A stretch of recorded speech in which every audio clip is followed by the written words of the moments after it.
What's up, guys? Welcome to another Bills and Bourbon. We're talking about a lot of losses on this show, unfortunately. But a lot has happened in the last week or 6 days of the NFL season, particularly with the Bills. So we're going to get into that today. I'm your host, Zach Coos, and this is my co-host, Dean and Dream. Hey everybody. So today's bourbon, because we should probably drink this whole bottle, is Woodford Reserve. One of the first bourbons I really got turned on to, and like I said, I drink them because I like them. I'm not that bougie kind of bourbon guy, but nice deep caramel color. You know, it's just a good bourbon to sip on a nice cold winter night. It'll definitely warm you up. So cheers to start this shit show we had on Monday night and the following, day. Mm-hmm. So we'll have a little sip.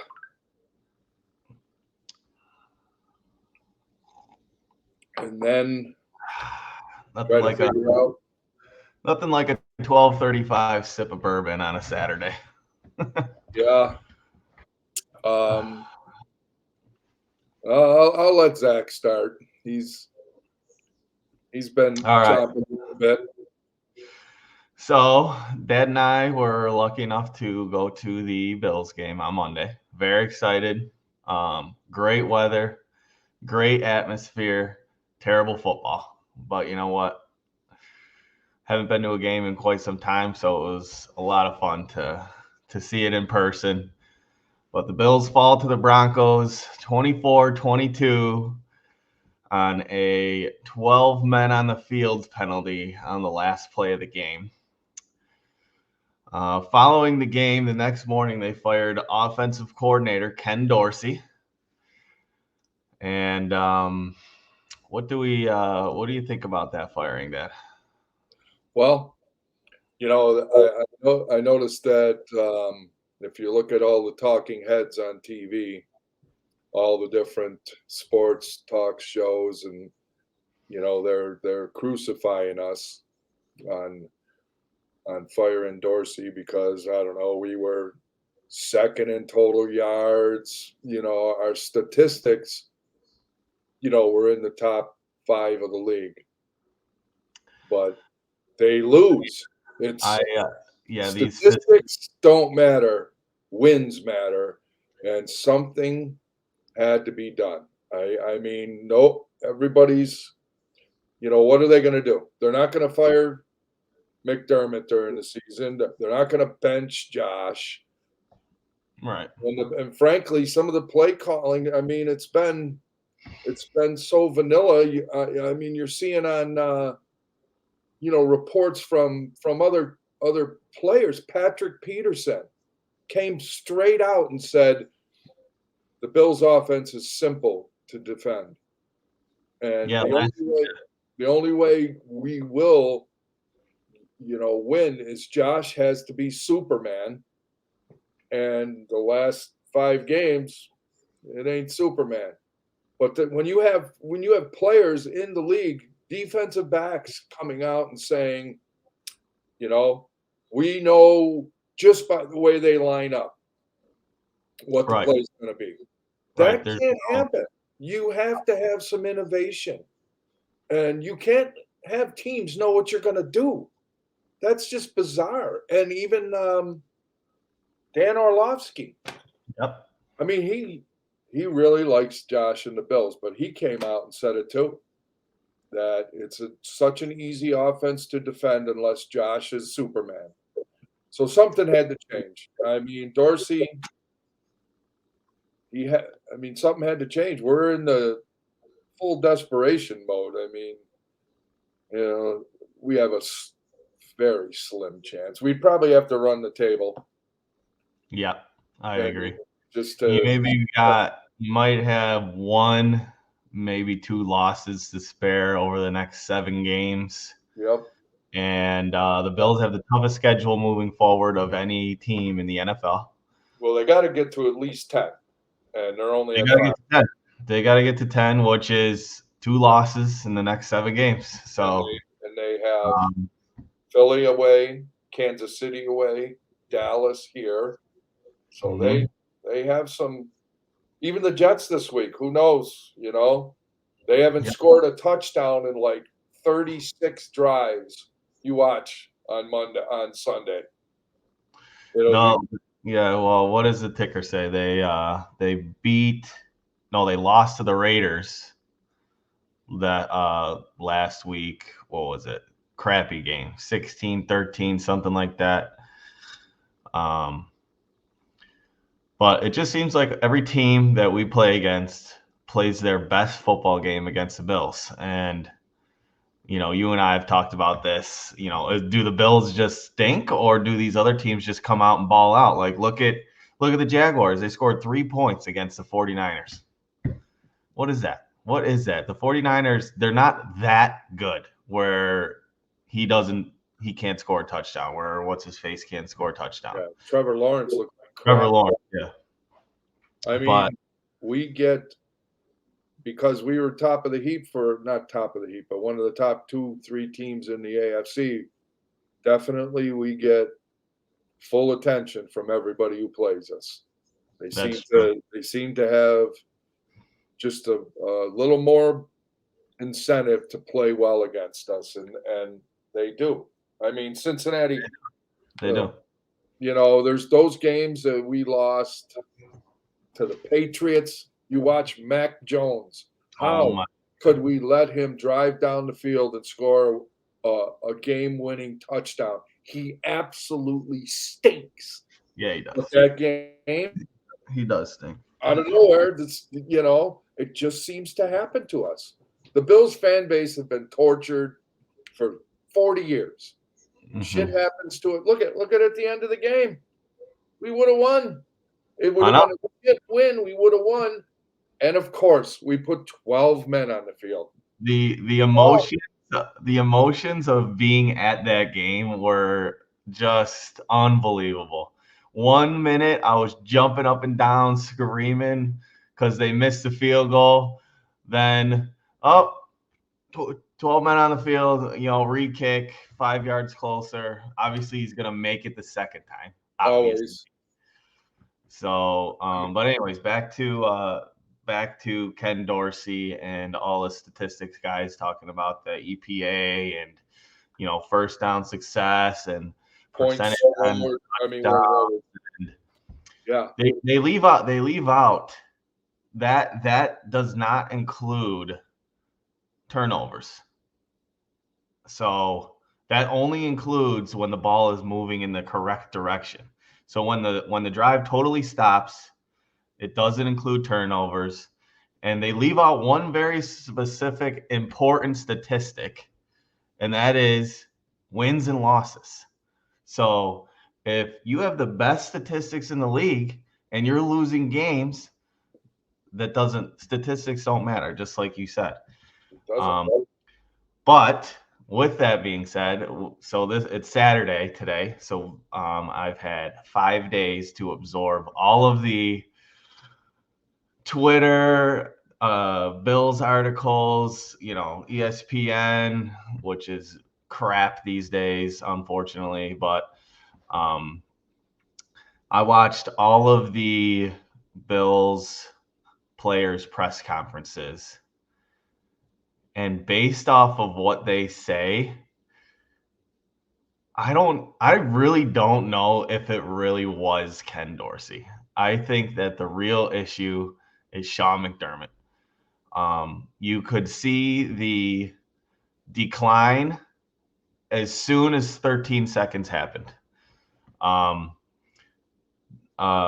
that game, Sean wanted to make it a point to run the ball better and establish a running game and be a dominant physical team that way, which is why, in my opinion, Daboll and Sean McDermott didn't get along. So before Brian Daboll got to the Bills the Bills threw on first down in one of the lowest percentages in the league. When Daboll got there in 2020, 2021, they were the highest throwing on first down. And as a fan watching this year, the Bills are terrible on first down. Horrible. They get 1 yard, 2 yards because they just give it it's a running play every time. Every single time it's a running play. Terrible on first down. So you don't have an opportunity to make the defense guess on second down. You don't have a second and short yardage where if you don't hit the bomb, you have a third and short yardage. You're second and 9. So you have to get some positive yardage on that second down play in order to make it a reasonable third down play, which they press because, Ken Dorsey, he really wasn't very creative. Dan Orlovsky described it as wildly predictable, which is mind-blowing to me because it is. Being at the game, you can see the entire field instead of just what the camera does or what the camera is focused on. And it is. These guys the defense is just ready for what the Bills are going to do. There's nobody confused. There's nobody guessing. There's nobody pointing around. They're ready for what they have because they run 2-3 run plays, the halfback draw, and then they'll run the inside short to Diggs, and then they'll leave Gabe going down the sideline, and sometimes they'll chuck it down there. And it's wildly predictable. But I think we got 7 games left. Something did have to give, so that was Ken Dorsey, but I don't care if we win the Super Bowl. Sean McDermott, he just isn't it. He just is not it. He's too old school. He took zero accountability for what happened at the end of the game. And all of it, he had 4 press conferences this week. Nothing. No accountability. What happened there? There was 30 seconds left in the game. The Bills called 2 timeouts before that happened. So what are you doing on your timeout? You call timeout, you just stand there and say, hey, what are you guys doing after this? What do you think? What are you having for dinner? You don't say, hey, they don't have any timeouts. They're kneeing the ball towards the middle of the field. So we're all going to run off, and you 11 son of a bitches are going to run on. Well, how does that not happen? Let me jump in. They did it at the end of the first half. The exact same thing. They did the exact same thing. They ran the clock. They tried to move it to the middle, and then they ran off, and their field goal kicker came on. And you would think that Sean would say, hey, all right, remember, this is what they did in the first half. Make sure you 11 guys are ready to get out there. And they did the exact same thing. They didn't call the timeout. Wilson ran towards the middle of the field, and then they all booked off. And our guys all booked on with an extra guy. And they were rushing so much that he missed. He actually missed the game-winning field goal. Mm-hmm. But we had 12 men. It's unacceptable. It is. And it was egregious, too. 10 games in the year. You can't make that, especially when it happened once already in the game. But with 2 minutes left, McDermott should have said, okay, to the special teams coach, so you remember what they did before. Make sure we're ready. Make sure everybody's on the right page because they're going to run off. They're going to run their field goal team on. So make sure we are prepared. But we weren't. I just think that goes back to coaching overall. This is the NFL. So the head coach has to be able to trust the special team coach to do the right thing. And then all of these players play in the NFL. You're in the NFL for a reason. You're in the NFL for a reason. This is not high school football. This is not college. This is a game. This is a business of winning football games. And if you cannot execute the simplest thing as to getting the correct amount of people on the field in a game-winning decision or a game-winning situation, You should be fired. Yeah, Period. there's nobody to blame. It all goes to the head coach. I agree 100%. And in my opinion, I read the paper today, and you know, Pagula is all. You know, they asked McDermott, "What does Pagula think?" He was all right. He was right behind me, and me and Bean and him are all blah blah chummy bullshit. And I think he's gone at the end of the year. I I, really think they won't do it during the year. There's not a chance in hell. But Terry can't. I mean, I don't care what anybody says. Josh is still one of the top quarterbacks in the game, and as long as you have him, you have a chance. Unless you friggin' reel him in to the point where he doesn't even know what the fuck is going on. What should I do? He's I think because they're losing. Gabe Davis dropping balls, fucking right in his hands, and then so James Cook fumbled. Okay, he hadn't fumbled in like 270 carries, and McDermott benches him for a two quarter. drives. Yeah. Like, you can't do that. We need him. Yeah, he made a mistake, but it's not a reoccurring thing. He doesn't really fumble much. And you take one of our offensive, Latavius Murray, blah blah blah. But Cook, when they put him back in there, was running. And you just can't. You're going to prove a point in a game that you need to win on a back that doesn't fumble, and you bench him for a quarter and a half or whatever it was. I was at the game. All I remember is I didn't see him. And you can't do that. He is so old school. It's just, and he's not good at clock management. He's horrible at challenges. It's to the point now where you have. I mean, there's a laundry list of things that we can go down that are demerits on Sean McDermott.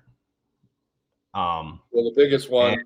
The argument that I've heard I've been calling for him, and you can attest to this. I've been calling for him, not 13 seconds, the year after that, 2021. I've been saying that he needs to be fired since then, because I'm just sick of it. And the argument that I hear, and I hear all over the place about everybody, who are you going to get that's better than him? Yep. Where are you going to get who's better than him? Who are you going to get that's better than Ken Dorsey? And it's just like, you guys live under a rock. Are you just okay with mediocrity? Like, hey, yeah, we're just going to stick with this shit because we don't know where we could get somebody better. There's 32 NFL football teams, and there's a billion people on the earth. You're telling me that you can't find somebody better than this freaking turd who goes up there and says, we need to play better complementary football. It's like, Sean, do you know what that means? You need to take your brain off of complementary football and say, hey, I got to score points on offense. And it's not working. Whatever we're doing, our run first bullshit, it's not working. They coached the running out of fucking Josh Allen. If you watch the Thursday night game, nobody knows what to do with Lamar because they don't know what the fuck he's going to do. The kid's got a cannon for an arm, just like Josh, and he can scramble with the best of them, obviously, just like Josh. And they just roll down the field. They scored, 38 points against the Bengals? Because, number one, you have to have a linebacker spying him. They don't spy Josh anymore. They just don't do it.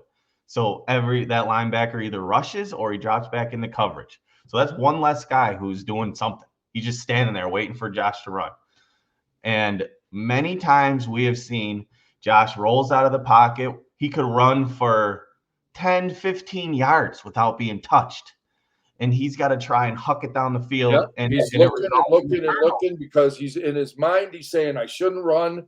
So I got to make a throw that's just not there. And it gets tipped or it gets picked off or gets.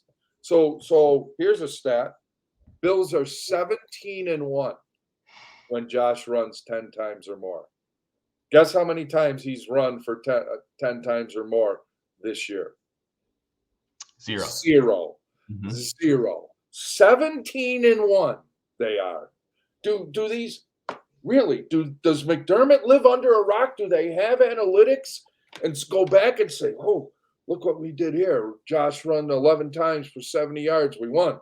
Josh run, 12 times. We won." Or do they just ignore it? Or they just go game by game and say, "Well, I think today, you know." But there is no doubt that they have hindered him. He is not Oh, the yeah. same quarterback. You paid him. If I was Pagula, I'd walk in there and say, we paid him fucking $250 million for the way he played 2 years ago. He earned that contract. He Right. earned that money. And now you have taken it away from him. You don't want him to run, and it's painfully obvious to everybody, especially when you're at the game and you see the Mhm. whole field. And when he rolls out, there's a corner 10, 12, 15 yards down the field, a linebacker. He could scoot for 15 yards, and he doesn't. He runs with the ball, and he's trying to do all this miraculous shit. And it's Right. not, I mean, He's it is in his fault, but that's where something had to happen. He Okay, needs to get his mojo back. so imagine this, right? So your boss is telling you to do two things, right? You cannot throw turnovers, and you cannot run the ball. Okay, so you're in a lose-lose situation right there, right? So if he doesn't see something down the field where he's comfortable with throwing the ball, and you also can't run it, what is going on in your brain? What do you do in that situation? What do you do? You just throw it out of bounds? What do you do? They took away the options. Josh, you got to stop turning the ball over. But you can't run the ball. You got to stop running, But you can't run the ball. And it's like, okay, I understand he was playing a little reckless those couple years. He's running like he's a tight end. He can run, but they have this innovative rule in the NFL where if you slide, you don't get hit. So teach him to fucking do that. Don't teach him not to run. Josh is not a system quarterback. He is a creator. He doesn't there's and especially with the system they got, they rely on him to be a creator. That's how the offense is designed. It's not designed like the Tua offense where like, hey, you're going to snap the ball, you're going to look to your left, and that guy is going to be open every time. That's not how the offense is designed. It's designed for Josh to do whatever he does because, quite frankly, with one receiver who can get open. One. Well, here's another stat. The Bills haven't drafted a wide receiver before the third round since Sammy Watkins. Yeah, well, the big push last year after the season was get a legitimate replacement for Beasley. And, what did they do? They get the Sherfield from Miami. They signed Deontay Hardy from New Orleans. And they don't even fucking play. Hardy had 3 snaps. Well, Sherfield's hurt now. Dorsey had no idea how to use all his options, weapons. When McKenzie was here, I mean, how many? We'd run 1 or 2 jet sweeps a game, and they worked. You had this Deontay Hardy. Why? Why won't they use that play? Everybody uses it. Kansas City runs it 5 times a game. Why can't you have any innovation? I think because Sean McDermott won't let him. I mean, again, we all saw the way that Daboll shook Dorsey's hand or McDermott's hand. Daboll, as we can see, he's much more in your face on the Giants sideline because he's the head coach. Oh, yeah. He's not doing what you tell him to do. He's going to do what he wants to do. Ken Dorsey, the nerd, he's going to do what you tell him to do. So Ken was the most winning college quarterback ever. And you're telling me he's got no creativity? And again, if you watch the press conferences for all of the players, they all back Dorsey up. They all back Dorsey up. Well, and it's not like, yeah, this is going to be better for us. No, it's like we loved Ken Dorsey. So, like, what is it? Now you got nobody to fire. You can't fire Leslie Frazier. You can't fire defensive core. You can't. Who is it, Sean? Who the fuck is it? Because if we win 3 games over the next 7, he might not even make it to the last part of the year. Yeah, I mean, and I think you're right with Dable. When Josh was in his prime, like the 13th second year, and in those playoffs, he was on fire. He had like 11 touchdowns, no interceptions, and he was the man, and he knew it. And then, Dable, I think Sean was like, well, we can't be having him run that much, and we need to run the ball more. Dable was probably like, hey man, I'm the fucking offensive coordinator. I'll fucking do what I want to do. And then when he had the opportunity to leave, he friggin' ran out of here. And then ever since Dorsey came in, we are so vanilla. He doesn't have the creativity. And, Dable, the Giants suck, but he has no quarterback injuries, whatever. But he's an in-your-face guy, too. He ripped Tyrod at the end of the half. Right in front of the whole country. And our guys, he used to rip Josh too. I know he did. And you have to coach good players hard. It's just how it is. You can't go up to Josh and be like, "Hey, bud, what did you see there? Try not to do that again." No, you need to coach greatness hard. You see it all over. You see it with Michael Jordan. You see it with Steph Curry. You see it with all these great players. You think Belichick was going up to Tom and be like, "Hey, Tom, try not to do that again." He went up to Tom and said, "What the fuck are you doing?" Well, did you see the Patriots game where Mac Jones was on the bench and whoever their new offensive? Oh my God, he was lighting him up. Yeah, he was. But no, everybody's all lovey-dovey here, and our culture is, we love Josh and we love Ken and we love it. You need somebody with some emotion on the sideline. I don't know how McDermott is in the friggin' locker room or whatever, but on the sideline, Mr. Clapp, let's go, and then it's got to change. And I'm pretty sure. This is only my opinion now that really these guys are all holding it in about McDermott. If they like Dorsey that much and he let them go, they're probably like, "What the fuck, bro? You're the head coach. You're the guy who's in charge. If you didn't want him running those plays, then fucking tell him to do something else." Right. But they used him as a scapegoat, but he had to go. Because we're losing. Now, if we continue to lose and, Joe Brady's in there, and I'm not sure he's going to be able to change a whole lot, but my guess is Josh is going to, I think they might let him loose a little bit because he's got to get his mojo back. He's got to get his confidence back.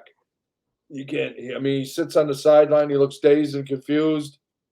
He just stares at the iPad. Looks down. And I tweeted this out earlier in the week. The culture left with Brian Dable. Sean McDermott did not create that culture. Brian Dable created that culture. Do you remember when somebody used to make a play on the sideline? The entire team would be over there losing their minds. Yep. Now nobody does anything. Even at the game, you're watching the sideline. People are just standing there, dude. People are just standing there. There is no fire. Because guess what? Sean McDermott had no fire. Ken Dorsey didn't have no fire. No. Brian Dable, he obviously had fire. That dude was ready to go. I loved Brian Dable, obviously. All I of did Buffalo. too. Brian I Dable. mean, and I saw a thing. I saw a thing where some fucking idiot on the internet said the Bills are gonna miss the playoffs, and the Giants are gonna have the #1 pick, and that that Josh they would trade Josh to the Giants for the #1 pick in the draft and a bunch of. I'm like, you got to be fucking kidding me. There's no way. I would think that Brandon Bean is smart enough to never even entertain that. Do you know?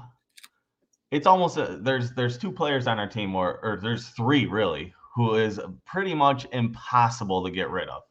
Josh Allen, Stephon Diggs, and Von Miller. It is almost impossible. Stephon Diggs' cap hit, if he doesn't play for the Bills next year, is $31 million for a wide receiver. Next year for Josh is $42 million. Von Miller is going to be $40 million. You can't trade these guys. You're going to trade them and say, hey, you guys got an extra $40 million just to hand us so you can take Josh? It's not going to happen. So we will go back to the end of last year when Steph was fucking crabbing at Josh. I'm telling you, he was right. He was like, what the fuck are we doing out here? Why aren't you throwing me? What is wrong? I know. Because the guy wants to win and he shot his mouth off, he was getting crucified. He wants out of Buffalo. He fucking hates the Bills. Him and Josh don't like each other. No, he saw what was going on with the fucking play calling last year and was fed up with it and said, fuck, what the fuck? Because he knows they're close, or they were close. Well, he went on Radio Row. He went on Radio Row and said, we got one of the most talented rosters ever. And he's like, I don't know why we can't do it. That's literally what he said on Radio Row. And that is why he got crucified. Yeah. And like, so you watched his presser this week? A little bit of it. He said he's all in on the Bills. And well, they asked him. He told his brother to kind of cool it. Who's the one reporter? Adam Benini. He asked him, are you fully invested in the Bills moving forward? And he said, okay, why do you think I'm not? Back to him, which I thought was great. And he didn't like yell or anything. He just said, all right, why do you think I'm not? Why is my character in question right now? He works harder than any other player on that team. He shows more emotion and more competitive energy than anybody else on the team.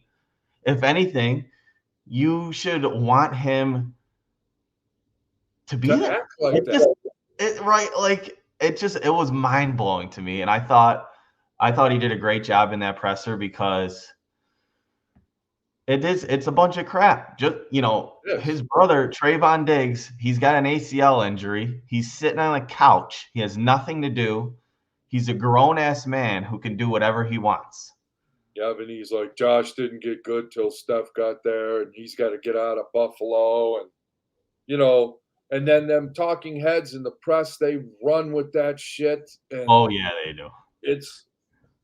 And he said, I'm fully invested in the Bills. I always have been. Me and Josh are fine. But deep down, I'm telling you, all them guys, because that's the how do you want to put that? That's the way of the NFL. You're not going to trash you can't trash your head coach in the press. Deep in that locker room, because they fired Dorsey, them guys are probably like, what the fuck, man? What's he doing?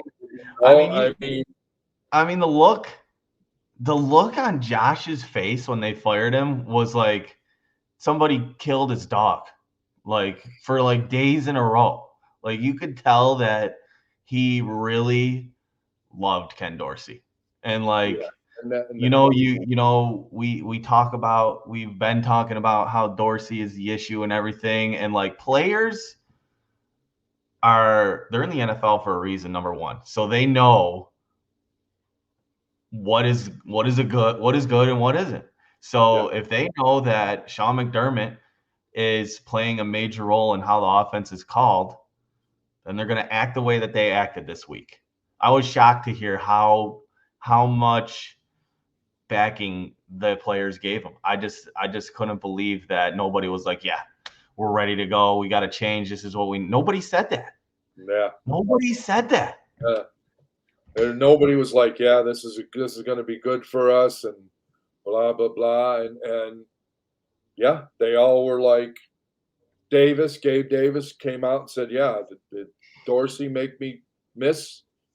Make that ball go through my hands, and get kicked off. And, that's not, I mean, I don't know how football insiders can't see beyond just the way those guys are talking. We love Dorsey. It wasn't his fault. Well, whose fault was it then? There's only one guy that, and he tell Dorsey, this is how I want the offense to go. This is how you're going to call the plays, and this is what we're going to do. And really, the creativity and the innovation, it's just not there.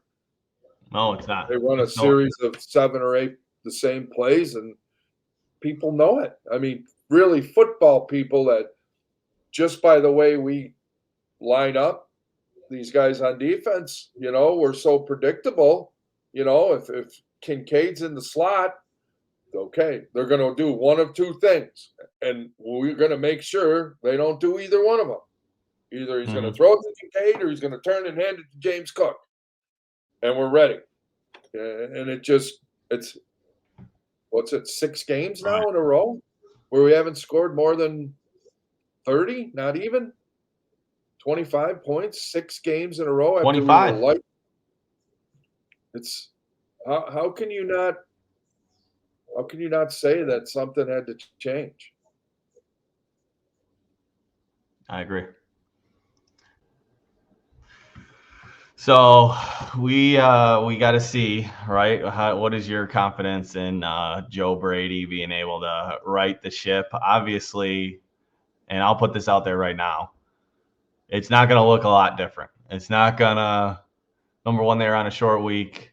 They're 10 games in. The offense isn't going to look drastically different. So I don't really know what they can change, but maybe they'll just let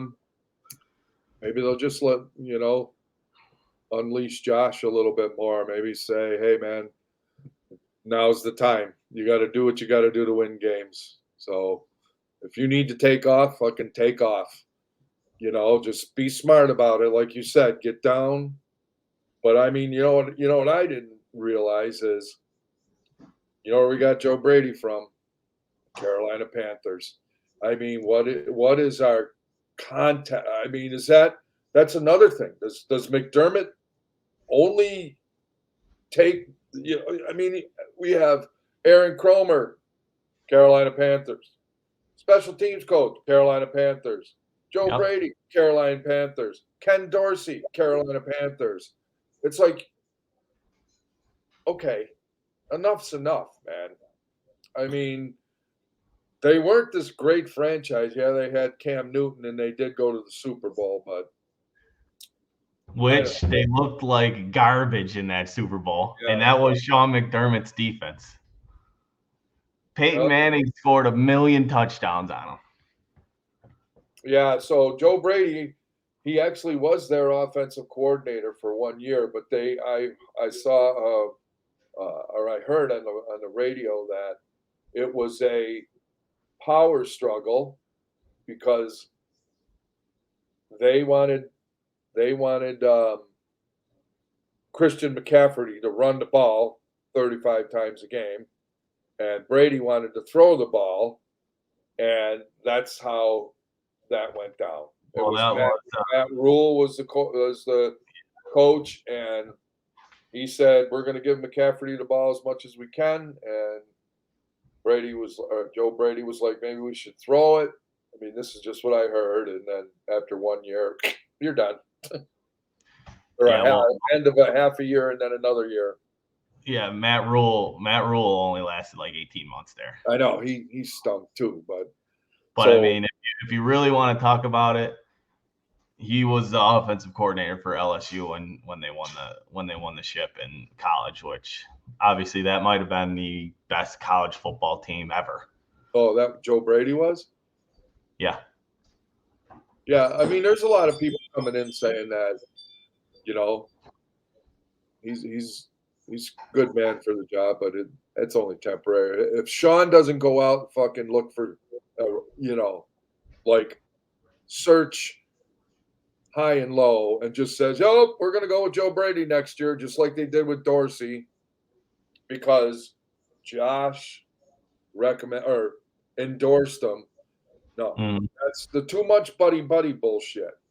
You go out and you search, and you find like what about Eric Bieniemy or just like the Raiders, they fired friggin' what's his name, McDaniels, and right on their staff, Antonio Pierce. Oh, totally different. Players loved them. He loved the players. What do they do? 2-game winning streak. So it's not like you cannot do it, but it's not right. going to happen. It's not going to happen, and I don't even know if it'll happen after this year. The way our chummy, it's just the way the Bills seem to run it. There's no fire. I saw a clip of Bill Parcells when he was coaching, and that dude, Sean Payton, was his offensive coordinator, and they showed a clip of him with like 30 seconds left in the game. Sean Payton standing next to him, and Parcells turns to him and says, "You better have something for me by the fucking time we get on the plane about what the fuck is going on with this offense." And Sean was just like, he didn't even wait. He told him before the game ended, said, "You better figure out what the fuck went on here." Those guys, they respected Parcells, but they weren't going to dinner with them. You know what I mean? Mm-hmm. But those coaches don't exist anymore, really, except maybe Belichick, but I don't know how he acts. But yeah, I don't know what the Belichick thing is like. McDermott is, his culture and trust the process shit. It's getting old. It is getting old. The process is we trusted the process, and where did it get us? So, okay. Yeah. All right. Well, it looks like we are having some streaming difficulties here. Okay. So why don't we wrap it up for today? Oh. Okay. Well, we had the Jets. Okay. My last point though is there is a reason that when an offensive coordinator does a great job, they get a head coaching job. When was the last time, besides, what's his face over at the Jets? What's their head coach name? Robert Saleh. I can't remember another defensive coordinator doing a great job and them getting a head coaching job. Leslie Frazier, perfect example. He had a top 2 defense in the league for years in a row. No chance of getting a head coaching job. Oh, yeah. Because people don't want that. So either you have a offensive head coach who you sign for multiple years, or you're going to have a rotating door of offensive coordinators, which with a player like Josh, that's not a good thing. That's not good. You need to have consistency. Well, and we are only one of the very few that have defensive head coaches. There's not very many. All of them, the guy down in friggin' Miami, I think John Harbaugh was a defensive coach. But most teams, their head coaches, Andy Reid, these guys that have what's his name, the guy in San Francisco. Um, everybody Yep. loved him until they lost 3 games in a row. Shanahan. Yeah, but yeah, So, that does say something about having a defensive head coach too, especially when you're in crisis like we are now. I don't even does he mhm. even know what to do? I mean, No, he so doesn't. He's never drawn up an offensive play in his life. I mean, look at Andy Reid. Look at what they do over there. oh, I know The stuff they do is ridiculous. the no But look, to Kelsey, and he comes across, yeah, and there's that's four not people improvised. in That's motion. There's drawn up people play. running all over the place. Not us, Mhm. and you can tell, you can see it. Well, you could see it with Dorsey. Something's got to be done. Yep, and there's going to be some head coaches that are going to be floating around this offseason. So I don't want to hear the excuse that who are we going to get, because there's people out there. You got Jim Harbaugh, who was just suspended from the NCAA, who he's going to say, fuck the NCAA, I'm going to the NFL. You got Ben Johnson, offensive coordinator from the Lions. Yes, he's getting a lot of mentions. He's getting a lot of mentions. Obviously, Eric Bieniemy, multiple Super Bowl winner, calling plays for Patrick Mahomes. If he doesn't, if they say, hey, you want to coach the Bills or do you want to coach The Commanders. uh, the Commanders? He's going to say, yeah, I want to go coach Josh Allen. So Oh, that's what there's I mean. When you and you think these guys, these NFL insiders, they know what Josh has or what he is, and they'd be like, "Are you kidding me? You don't right. get to go to teams that have quarterbacks like Mahomes or Josh or friggin' Burrows. Those guys don't come along too often, and No, so they I don't. don't think they would have any problem." No, they don't. And everybody, I hear it about, we we didn't win a playoff game for 20 years and blah blah Yeah, blah. And it's like, yeah, but that's we just watched for 3 years in a row what our quarterback can do. He's on the cover of Madden. You yes. don't get on the cover of Madden just because you got a pretty face. Like, No, you have to be an absolute stud. And it's just like, what happens? But I also do want to say something happened after the Miami game inside the locker room. I don't know what, but something did happen. I It don't had know to. how that could be because we smoked them. Everybody should have been on a friggin' high. We just annihilated the Dolphins, who everybody was, Super Bowl. They're going to win the Super Bowl. And they're going to score 45, 50 points on us. And what was it? We beat them by 20, 25, Yeah, and they 4 scored touchdowns. 20 points on us. Yeah, I don't. It's just so mind-boggling. It's almost you just don't know. Yeah.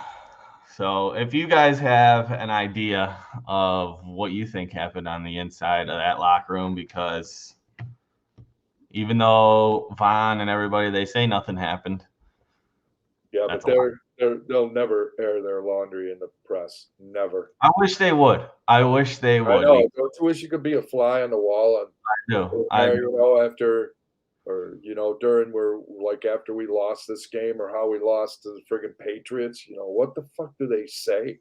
What's the post game speech like? Like when There they probably win, isn't one. There American ball probably here. is. And what's the post when you lose? We'll move on to next week. And We gotta look at the film and see where we can yeah, improve. a lot to improve on. Blah blah. Hmm. But, You know what? Also, I would like. Obviously, he's an NFL insider and he probably makes gobs of money doing that. But I would love Dan Orlovsky to stand on the sideline and call plays for Josh Allen. I bet he could get, because he's one of the best analysts out there or left on the ESPN, because everybody else sucks. And he went on ESPN yesterday or 2 days ago and said, Josh Allen doesn't have a turnover problem. And they all laughed at him. That girl went off on him, and she's I can't even. I watched a little bit of it, and it was like just like that blowhard from Kansas City. Mhm. Oh, Yeah, I don't know their names. it's But crazy. anyways, they want to follow all these stats, but guess what? He's turnover worthy plays. He's like bottom in the league. So basically, he's just unlucky. Wide receivers don't catch the ball, tip balls, shit like that. Yep. So, anyways, thanks for hanging out with us, guys. Yep. Hopefully, the Bills can take care of business at home tomorrow against the Jets.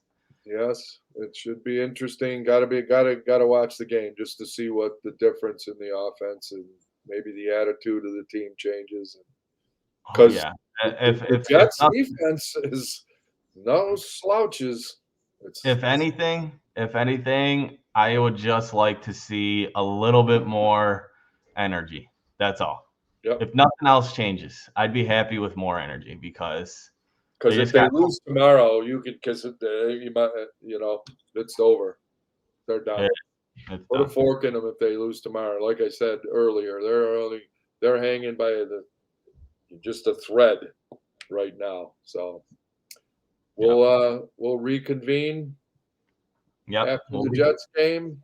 We'll have a different bourbon. We'll talk.